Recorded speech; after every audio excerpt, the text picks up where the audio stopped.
আমার প্রিয় ছাত্রীরা, পশ্চিমবঙ্গ সরকারের ডিপার্টমেন্ট অফ হেলথ ও ফ্যামিলি ওয়েলফেয়ার থেকে একটা বিজ্ঞপ্তিতে এএনএম কোর্সের ভর্তির জন্য একটা নোটিশ পাঠানো হয়েছে। 2 বছরের কোর্স এএনএমটা 2020 সাল থেকে 22 সালের মধ্যে এই কোর্স সম্পন্ন করা হবে। এই কোর্সের ফর্ম ফিল আপের জন্য অনলাইন ফর্ম ফিল আপ হবে। লাস্ট ডেট হচ্ছে 10/8/2020। আজকের দিনে দাঁড়িয়ে কোনো ছাত্র যদি এএনএম কোর্স করে, এই নার্সিং ট্রেনিংটা করে, অক্সিলারি নার্সিং মিডিওফারি ট্রেনিংটা করে, তার চাকরি পাওয়ার সম্ভাবনা অনেক বেশি। সরকার বিভিন্ন ব্লক স্বাস্থ্যকেন্দ্রে, গ্রামীণ স্বাস্থ্যকেন্দ্রে এই এএনএমদের চাকরি দেয় এবং এখনও চাকরি পাওয়া যায়। তোমার এই ভিডিওটি দেখছো আমার ইউটিউব চ্যানেল সুজিত স্ক্যাম বায়োটেকে। যদি তোমাদের ভিডিওটি ভালো লেগে থাকে, ভিডিও দেখার পর আমার চ্যানেলটা অবশ্যই সাবস্ক্রাইব করবে, যাতে ইন ফিউচারে অন্যান্য কোর্স সম্বন্ধে খবরাখবর তো দ্রুত পেতে পারো। এসো দেখি বিজ্ঞপ্তিতে কী বলা আছে। এই আসল বিজ্ঞপ্তি, যেখানে দেখা যাচ্ছে government of West Bengal department of health ও ফ্যামিলি ওয়েলফেয়ার অ্যাডমিশন সংক্রান্ত নোটিশ বার করছে auxiliary nursing and midwifery ANM course. কোন বছরের জন্য? 20 সালের নভেম্বর থেকে চালু হবে, অক্টোবর 22 সালে শেষ হবে। প্রথমেই বলবো, এই সংক্রান্ত রিপোর্ট ভিডিও দেখার আগে একটা খাতা পেন নিয়ে নাও। কিছু টপিক খাতায় খাতাতে লিখে রাখতে হবে এবং তাতে তোমাদের ভবিষ্যতে ফর্ম ফিল আপ করতেও কাজকর্ম সুবিধা হবে। প্রথমে তোমাকে লিখে রাখতে হবে ওয়েবসাইটের ঠিকানা লিখতে হবে, যেখানে অনলাইন অ্যাপ্লিকেশান করতে পারবে। ওয়েবসাইটটাকে www.wbhealth.gov.in। এই ওয়েবসাইটটা নিয়ে এই ওয়েবসাইটের মধ্যে ফর্মটা আছে, ফর্মটা ফিল আপ করতে হবে। 2 বছরের এএনএম কোর্স জন্য ফর্মটা ফিল আপ করতে হবে। মনে রাখবে, এটা খালি মেয়েদের জন্যই হয়, ফিমেল ক্যান্ডিডেটের জন্য হবে। গতকাল যে জিএনএম কোর্সের জন্য একটা দিয়েছিলাম, ওয়েস্টবেঙ্গল সরকারেরই জিএনএম কোর্সে মেল ও ফিমেল সবাই অ্যাপ্লাই করতে পারে। যদিও মেলদের সিট কম, ফিমেলদের সিট বেশি, কিন্তু এটা পুরো ফিমেলদের সিট। আর একটা শর্ত আছে, এতে থাকতে হবে পঞ্চায়েত এরিয়া থাকতে হবে, শহর অঞ্চলে থাকলে হবে না। পঞ্চায়েত এরিয়া বসবাসকারী মহিলা প্রার্থীদের এএনএম কোর্সটা পড়ানো হবে। কোথায় পড়ানো হবে? ছখা নার্সিং ট্রেনিং স্কুলে, যে পরে বলছি, সেখানে পড়ানো হবে। Total seat 500। এটা পরিবর্তনশীল, সরকারি পরিবর্তন হবে, লিখে 500। এবার প্রত্যেকটা কোর্স ভর্তি যদি রিজার্ভেশন থাকে, এই কোর্স ভর্তি রিজার্ভেশন আছে। কীরকম রিজার্ভেশন আছে দেখে নাও। শিডিউল কাস্ট ক্যান্ডিডেটের জন্য আছে 22% সিট, শিডিউল ট্রাইবদের জন্য 6% seat, OBC A 10%, OBC B 7%, female candidate belongs to orphans and inmates of district home recognized by social welfare department 2% আছে, লেডি সিভিল ডিফেন্সের ভলেন্টিয়ারের জন্য 2.5% আছে, আর পিডাব্লিউডি ক্যান্ডিডেটের জন্য 3% আছে। ক্রাইটেরিয়া কী আছে? ক্রাইটেরিয়া হচ্ছে অনলি ফিমেল ক্যান্ডিডেট অ্যাপ্লাই করতে পারবে। আর এজটা লিখে নাও, 31 ডিসেম্বরের মধ্যে তোমার বয়স 17 থেকে 30 বছরের মধ্যে হতে হবে। এই বয়সটুকু ফ্যাক্টর। 31 ডিসেম্বরে কোনো একটা ফিমেল ক্যান্ডিডেট বয়স মিনিমাম 17 বছর হতে হবে ও ম্যাক্সিমাম 30 বছর হতে হবে। 3 নম্বর শর্তটা মারাত্মক শর্ত, এই যে ক্যান্ডিডেটকে ভারতীয় বাসিন্দা হতে হবে, আর পার্মানেন্ট রেসিডেন্ট অর্থাৎ গ্রাম পঞ্চায়েত এলাকা থাকতে রেসিডেন্ট হতে হবে, নিরবিচ্ছিন্নভাবে 5 বছর সেখানে বসবাস করতে হবে, পশ্চিমবঙ্গ যে কোনো গ্রাম পঞ্চায়েতের বাসিন্দা হতে হবে। রেসিডেন্স কী হতে হবে? The candidate must be permanent residence of the gram panchayat areas of the concern district of West Bengal for which she applies. মনে করা যায় নর্থ 24 পরগনায় আমাদের উত্তর 24 পরগনা ক্যান্ডিডেট অ্যাপ্লাই করবে, তা নর্থ 24 পরগনা ক্যান্ডিডেট কিন্তু নর্থ 24 গ্রাম পঞ্চায়েত থাকতে হবে, বাসিন্দা হতে হবে, 5 বছর ধরে বাসিন্দা থাকতে হবে, তাকে বাংলা ও নেপালি ভাষা জানতে হবে। এবার আসি শিক্ষা ও যোগ্যতা। হায়ার সেকেন্ডারি এক্সামিনেশান 10+2 পাস করতে হবে। West Bengal council of higher secondary education and vocational agriculture examination হলেও হবে, 10+2 হলেও হবে। ভোকেশনাল হোম সায়েন্স এক্সামিনেশান হলেও হবে, কিন্তু প্রত্যেকটাতেই 40% কোয়ালিফাইং মার্কস থাকতে হবে ইংলিশে। এছাড়াও বলছে সিলেকশন কী করে হবে? Selection will made strictly on the basis of total marks obtain in the compulsory subjects. Total marks কী আছে? ইংলিশে 40% মার্কস পেতেই হবে, এবার 3টে ইলেকটিভ সাবজেক্ট নিতে হবে, বেস্ট 3 নিতে হবে, যার মধ্যে কিন্তু পরিবেশবিদ্যা থাকবে না। এবার 40% মার্কস এইচএসে পেতে হবে। বলছে in case of science student, যাদের ব্যাকগ্রাউন্ড সায়েন্সে থাকবে, candidate must obtain pass marks in both practical and theory separately. Practical ও থিওরি প্রত্যেকে পাস মার্কস পেতে হবে অ্যান্ড 40% এডিকেটও পেতে হবে।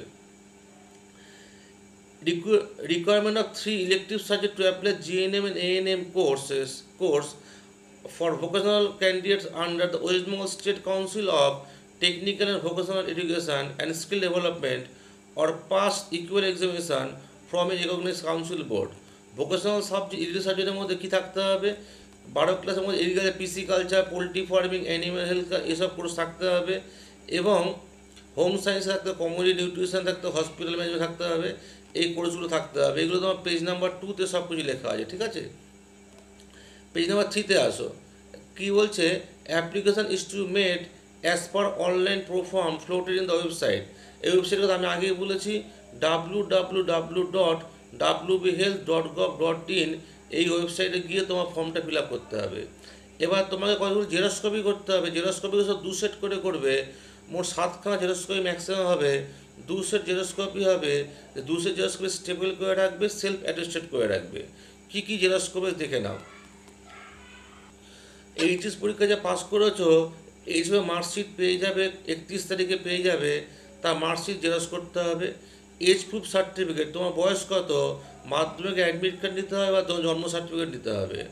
Original copy of residence certificate, তুমি যেখানে বাসিন্দা, যে পঞ্চায়েতের বাসিন্দা, সেই পঞ্চায়েতের গ্রাম পঞ্চায়েত, লোকাল গ্রাম পঞ্চায়েতের যে প্রধান আছে তাকে দিয়ে সই করাতে হবে। এমন করে তিনি লিখে দেবেন যে 5 বছর ধরে তুমি নিরবিচ্ছিন্ন গ্রামে বসবাস করো।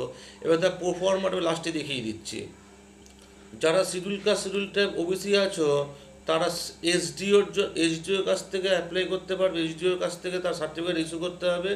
আর কলকাতার জন্য ডিস্ট্রিক্ট ওয়েলফেয়ার অফিসারের থেকে নিতে হবে। যা সিভিল ডিফেন্স সার্টিফিকেট ইস্যু করবে, কি ইস্যু করবে? Officer in charge of the concern department of the effect of availing civil defence training and self attested photocopy of membership certificate of casualty service defence, civil defence with serial number issued by the officer commanding. Orphans আর inmates সেফের জন্য কে issue করবে? Social welfare department, child rights and tracking department, government of child rights and tracking department, West Bengal. Applicable orphans আর inmate of district Holmes and for female candidate only. PWD, যারা নাকি দিব্যাঙ্গ candidate, তাদের জন্য medical officer authorised medical board থেকে ইস্যুতে হবে। আর কি কতগুলো কালার ফটোকপি করবে? কালার ফটোকপি কয়েকটা করে রাখবে। একটা কালার ফটোকপি কিন্তু ওখানে আপলোড করতে হবে। আরও 2-4টে কালার ফটোকপি রেখে দেবে, কাজে লাগবে। এই কালার ফটোকপি কিন্তু ভবিষ্যতেও কাজে লাগবে। চান্স পাওয়ার পর এই কপিটা কাজে লাগবে, কালার ফটোটা। তো কালার ফটো যখন করবে অনেকগুলো করে রাখবে। তোমার সিগনেচার করবে, সিগনেচারটা কিন্তু আপলোড করতে হবে। অ্যান্ড এই যে 7-8টা ডকুমেন্টসের কথা বলা হলো, অল দ্য অ্যাবভ 7 ডকুমেন্টস 2টো সেট করে রাখবে। 2টো সেট কিন্তু নিজে সাইন করে সেলফ অ্যাটেস্ট করে রাখবে। এগুলো প্রত্যেকটা অরিজিনাল ফর্ম কিন্তু তোমার লাগবে। সেলফ অ্যাটেস্টেড ফটোকপিস লাগবে। কাউন্সিলিংয়ের সময় লাগবে, যে কাউন্সিলিং ডেট পরে বলে দেওয়া হবে। যদি কোনো ফিমেল ক্যান্ডিডেট জিএনএম এবং এএনএম 2টো কোর্সেও অ্যাপ্লিকেবল হও, সার্টিফিকেট ভেরিফিকেশন করার পর সিদ্ধান্ত নেবে যে কোনটা তুমি পড়বে। যারা প্রফেশনাল সিলেক্টেড হবে তাদের কিন্তু মার্কশিট ভেরিফিকেশনের জন্য এবং মেডিকেল চেক আপের জন্য এক জায়গায় আসতে হবে, যে verification letter to be submitted. এবং প্রত্যেক কোথায় আসতে ভেরিফিকেশান আসতে হবে। মার্কশিট ভেরিফিকেশনের জন্য, মেডিকেল চেক আপের জন্য প্রত্যেকটা ডিস্ট্রিক্টে, যেমন আলিপুরদুয়ার ডিস্ট্রিক্টে যদি আসতে হবে কোথায়? The senior sister tutor nursing training school, Alipurduar district hospital, Alipurduar আসতে হবে। একমাত্র মালদা জেলায় মালদাতে 2টো জিনিস রেখে, মালদা উত্তর দিনাজপুরের জন্য the principal nursing officer nursing training institute school, Malda medical college হাসপাতাল, মালদা আসতে হবে। বাকি প্রত্যেকটা জেলার জন্য একটা করে জায়গা দেওয়া আছে। মেন সদর হাসপাতালটা দেওয়া আছে, যেখানে গিয়ে এই মার্কশিট ভেরিফিকেশান হবে, মেডিকেল চেক আপ হবে। মেডিকেল চেকটা বড় অনেকটা, পরে মেডিকেল চেকের কথাবার্তা বলছি। এই ভেরিফিকেশানের কতগুলো 4 নম্বর পৃষ্ঠা, 5 পৃষ্ঠা লেখা আছে। The provide employment to the candidate after completion of the training is not to be taken an obligation of the government of West Bengal. Pass করার পরে চাকরির নিশ্চয়তা গভর্নমেন্ট অফ ওয়েস্ট বেঙ্গল দিচ্ছে না। যে সমস্ত ক্যান্ডিডেট সিলেকশন হবে তারা এএনএম ট্রেনিং স্কুলে যখন ট্রেনিং নেবে প্রথম 1 বছর তো ডে স্কলার থাকতে হবে। এই 1 বছর কিন্তু তোমায় কোনো হোস্টেল প্রোভাইড করবে না, এগুলি not get hostel accommodation training. 1 বছর হয়ে যাওয়ার পরে তোমাকে ওখানে হোস্টেল দেওয়া হবে, যে হোস্টেল থেকে তুমি পড়াশোনা করতে পারবে। এবং এই সময় তুমি 500 টাকা করে স্টাইপেন্ড পাবে। যে রুলটা লেখা আছে, একটা ফিমেল ক্যান্ডিডেট যখন ভর্তি হবে এএনএম কোর্সে, সে 500 টাকা স্টাইপেন্ড পাবে। কিন্তু সেকেন্ড ইয়ার তুমি যখন থাকবে, হোস্টেলে থাকবে, প্রতি মাসে থাকার জন্য 12 টাকা খরচ কেটে নেওয়া হবে এবং খাওয়া দাওয়া খরচ জন্য সেটা কেটে নেওয়া হবে। ট্রেনিং চলাচলে কোনো unlawful activity violation of rules করা যাবে না, তা ট্রেনিং থেকে ছাত্রছাত্রীকে বরখাস্ত করে দেওয়া হবে। এবার আসি কোথায় কোথায় কত কত কলেজ সিটে পড়ানো হয়। মাত্র 6টা কলেজে পড়ানো হয়, তার মধ্যে পশ্চিম বর্ধমানে আছে কলেজ, 60টা কলেজ আছে। ANM training college, ID and busy হাসপাতাল, কলকাতা আইডি হাসপাতাল খুব বিখ্যাত হাসপাতাল, করোনার জন্য বিখ্যাত নাম হয়ে গেছে, 100টা সিটে আছে। সাউথ চব্বিশ পরগনা বিদ্যাসাগর সাগর গ্রামীণ হাসপাতালে 60খানা সিটে আছে। কাকদ্বীপ হাসপাতালে আছে, ডায়মন্ড হারবারে কাকদ্বীপে আছে 70টা সিট, এবং সিঙ্গুর হুগলিতে আছে 150খানা সিট, পূর্ব বর্ধমানে আছে 60টা সিট। এই মোট 500টা সিট আছে। এবার আসি যাক, এই যে প্রত্যেকটা সিটগুলো আছে, সিটগুলোর মধ্যে রিজার্ভেশন দিয়ে কতগুলো সিট আছে সেগুলো দেখা যাক। মনে করো তুমি আইডি অ্যান্ড বিজি হাসপাতালের কথা মনে করো, টোটাল সিট 100টা, এসসির জন্য সিট 22টা সংরক্ষণ, এসটি 6টা, ওবিসি 10টা, ওবিসি বি 7টা, অরফ্যান্স 2টো, সিডি 2টো, পিডাব্লিউডি 3টে, টোটাল 53খানা, আনরিজার্ভ 47খানা। এই করে 100খানা সিট ফিল আপ করা হবে। এই করে 500টা সিট যেটা আছে সেটা ফিল আপ করে নেওয়া হবে। এবার আসছি, তুমি যখন তোমার পঞ্চায়েত প্রধানের কাছে যাবে রেসিডেন্সি সার্টিফিকেট আনার জন্য, রেসিডেন্সি সার্টিফিকেটটা কী করে লিখতে হবে, পঞ্চায়েত প্রধান যখন সার্টিফাই করবে তখন এই ফর্মেটই থাকতে হবে। উনি লিখে দেবেন, I have certified that I personally known Shrimati dash dash dash লিখে দেবে। তার যে সার্টিফিকেটটা হবে, সার্টিফিকেট এইভাবে আসে। তুমি কিন্তু এটা খুব ভালো মতো দেখবে, পঞ্চায়েত সমিতির প্রধান যে গ্রাম পঞ্চায়েত সমিতি লিখে দিচ্ছেন, তিনি এই মর্মে লিখে দেন। হ্যাঁ, ঠিক এরকম করে থাকবে, এরকম করে তোমাকে থাকবে, উনি টাইপ করে দেবেন বা ওনার কাছে এরকম পেজ থাকবে। এএনএম কোর্সের জন্য ওনারা এরকম ফর্ম ফিল আপ করেই দেয়নি স্থায়ী বাসিন্দা, তাই ওনারা জানবেন, নিচে তিনি সাইন করে দেবেন, ওই সিল দিয়ে দেবেন। ঠিক আছে, এবার আসি 7 নম্বর পৃষ্ঠা। 7 নম্বর পৃষ্ঠা ইম্পর্টেন্ট তোমার ইয়ের জন্য, রেসিডেন্স সার্টিফিকেটের জন্য, বাসিন্দা সার্টিফিকেটের জন্য। আর 8 নম্বর পয়েন্ট শুরু হচ্ছে, এটা খুব ইম্পর্টেন্ট, মেডিকেল সার্টিফিকেট। এখানে আর এক কপি কালার ফটোকপি রাখবে, কালার ফটো সার্টিফিকেট তোমার যে মেডিকেল অফিসার ডাক্তার যে তোমার চেক আপ করবে, তিনি এখানে অ্যাটেস্টেড করে দেবেন। এর নাম ঠিকানা লিখবে, লেখার পরে এটার বড় 3 পৃষ্ঠা তো লিখতে হবে, হিস্ট্রি অফ ইনলেস, কোনো হিস্ট্রি আছে কি না, ফিজিক্যাল এক্সামিনেশন হবে, হাইট ওয়েট কত আছে সব লিখতে হবে। লেখার পরে 9 নম্বর পৃষ্ঠায় দেখো অনেক কিছু টেস্ট করতে হবে। ইউরিন টেস্ট করতে হবে, অ্যালবুমিন সুগারের জন্য করতে হবে, ব্লাড টেস্ট করতে টিসি ইএস হিমোগ্লোবিন করতে হবে, ভিশন দেখতে হবে, রাইট আই লেফট আই দেখতে হবে, হার্ট দেখতে হবে, লাংসের এক্সরে করতে হবে, অ্যাবডোমেন দেখতে হবে। অ্যাবডোমেনে কী দেখতে সেটা দেখে নিই, খুব সম্ভবত ডাক্তারই বলতে পারে কী করতে হবে। তারপর ডাক্তার এরকম একটা মর্মে সার্টিফাই করবে, আই হেয়ারবে সার্টিফিকেট দ্যাট বলে এই মর্মে লিখবে। লিখে নিয়ে এখানে আবার লাস্টে আবার 10 নম্বর পৃষ্ঠাতে লেখা আছে, দ্য ক্যান্ডিডেট ইজ ফিট আর একটা unfit on account of temporary unfit, এই করে তিনি একটা রাইট মারবেন 3টে বক্সের মধ্যে, যে কোনো একটা বক্সে করে তিনি সাইন করবেন। অর্থাৎ আমার মনে হয় এই 3টে পৃষ্ঠা 8, 9, 10 এই 3টে পৃষ্ঠাতে প্রিন্ট আউট করবে, প্রিন্ট আউট করে ডাক্তারখানায় নিয়ে যাবে, ভালো মতো প্রিন্ট আউট করে নিয়ে যাবে, তাতে উনি এই কাগজটা দিয়ে সব কিছু বসিয়ে দিতে পারেন, তাতে ওনারও সুবিধা হবে, তোমারও সুবিধা হবে। আর 8, 9, 10 যখন প্রিন্ট আউট করবে তখন 7 নম্বরটা পৃষ্ঠাটা প্রিন্ট আউট করে নেবে, কারণ 7 নম্বর পৃষ্ঠাটায় আছে তোমার রেসিডেন্স সার্টিফিকেটের প্রফর্মাটা আছে। তুমি যখন পঞ্চায়েত সদস্য যে গ্রাম পঞ্চায়েত সভাধিপতি থেকে যখন নেবে, তখন তার কাছে কাগজটা না থাকলে এই প্রিন্ট আউটটা দিয়ে দেবেন, এই প্রিন্ট আউট লিখে দেবেন, নিজে সই করে দেবেন। সই এবং সিল করতেই হবে। একইভাবে যখন মেডিকেল অফিসে তোমার যখন সার্টিফাই করছে, এখানে মেডিকেল সার্টিফাই করাতে এখানে সিল করতে হবে, নাহলে কিন্তু হবে না, সিল করতে হবে। ঠিক আছে, আর সিগনেচার করবে, ফুল সিগনেচার করবে, ক্যান্ডিডেট সিল করবে, এবং এই যে রেজিস্ট্রেশন করবে, যে ডাক্তারের যে রেজিস্ট্রেশন নাম্বার দেবে, সিল করবে, এরকম ইম্পর্টেন্ট 10 নম্বর পৃষ্ঠা অবধি। এবার আসি কোন কোন ডেটে কী কী করা হবে। 27 তারিখ এই ডেটটা ফর্মটা বেরিয়েছে, 27 তারিখ ওয়েবসাইটে দেওয়া আছে। 28 তারিখ থেকে এই স্কুল ফর্ম ফিল আপ শুরু হবে, সকাল 6টা থেকে শুরু হবে। আর লাস্ট ডেট 10/8।